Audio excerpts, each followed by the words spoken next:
chien. Première semaine. Ça fait aujourd'hui une semaine que je suis né, quel bonheur d'être arrivé dans ce monde. Mois de janvier 2012, ma maman s'occupe très bien de moi. C'est une maman exemplaire. Mois de février 2012. Aujourd'hui, j'ai été séparé de maman. Elle était très inquiète, et m'a dit adieu du regard. En espérant que ma nouvelle famille humaine s'occupera aussi bien de moi qu'elle l'a fait. Mois d'avril 2012. J'ai grandi vite, tout m'attire et m'intéresse. Il y a plusieurs enfants à la maison, ils sont pour moi comme des petits frères. Nous sommes très polissons, ils me tirent la queue, et je les mordis pour jouer. Mois de mai 2012. Aujourd'hui, ils m'ont disputé. Ma maîtresse m'a grondé parce que j'ai fait pipi à l'intérieur de la maison, mais ils ne m'ont jamais dit où je devais le faire. En plus, je dors dans la réserve, et je ne me plaignais pas. Mois décembre 2012. Aujourd'hui, j'ai eu 1 an.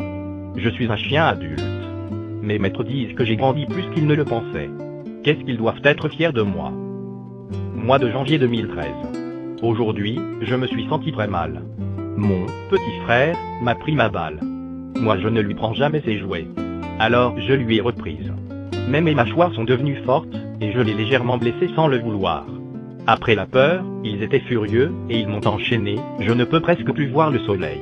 Ils disent qu'ils vont me surveiller, que je suis un ingrat. Je ne comprends rien à ce qui se passe. Mois de d'avril 2013. Plus rien n'est pareil. Je vis sur le balcon. Je me sens très seul, ma famille ne m'aime plus. Ils oublient parfois que j'ai faim et soif. Quand il pleut, je n'ai pas de toit pour m'abriter. Mois de mai 2013. Aujourd'hui, ils m'ont fait descendre du balcon. J'étais sûr que ma famille m'avait pardonné, et j'étais si content que je sautais de joie. Ma queue bougeait dans tous les sens. En plus, ils m'emmènent avec eux pour une promenade. Nous avons pris la direction de la route, et d'un coup, ils se sont arrêtés. Ils ont ouvert la porte, et je suis descendu tout content, croyant que nous allions passer la journée à la campagne. Je ne comprends pas pourquoi ils ont fermé la porte, et sont rapidement repartis. Écoutez, attendez. Vous m'avez oublié. Vous m'avez oublié. J'ai couru derrière la voiture de toutes mes forces.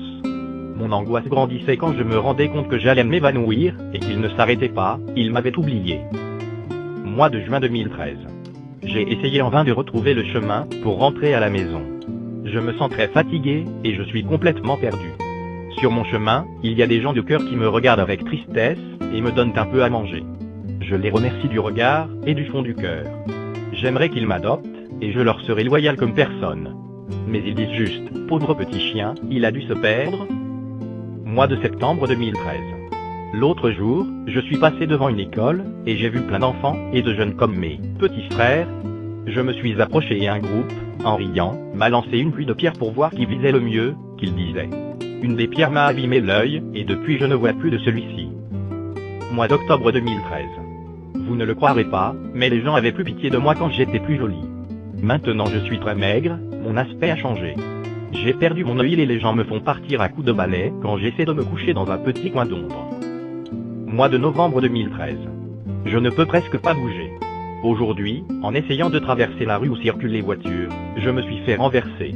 Je pensais être dans un endroit sur appelé fossé, mais je n'oublierai jamais le regard de satisfaction du conducteur, qui a même fait un écart pour essayer de m'écraser. Si au moins, il m'avait tué. Mais il m'a éclaté la hanche. La douleur est terrible, mes pattes arrière ne réagissent plus, et je me suis difficilement déplacé vers un peu d'herbe au bord de la route. Mois de décembre 2013. Cela fait 10 jours que je passe sous la pluie, et le froid, sans manger. Je ne peux pas bouger. La douleur est insupportable. Je me sens très mal, je suis à l'abri dans un lieu humide, et on dirait, même que mon poil tombe. Des gens passent, ils ne me voient même pas, d'autres disent, ne t'approche pas, il est peut-être dangereux. Je suis presque inconscient, mais une force étrange m'a fait ouvrir les yeux. La douceur de sa voix m'a fait réagir. Elle disait, pauvre petit chien, dans quel état ils t'ont laissé?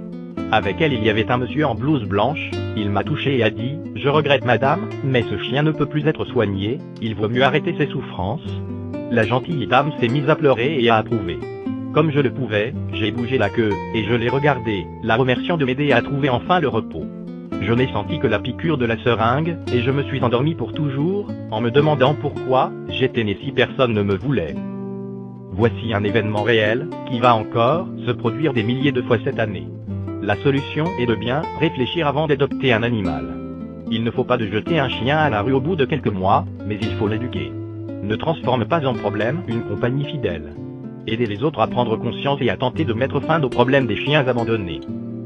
Moi, si je trouve un chien abandonné dans la rue, j'appelais la SPA Société Protectrice des Animaux, afin de lui permettre de vivre. Et vous, que feriez-vous? Voici la fin provisoire de mon histoire.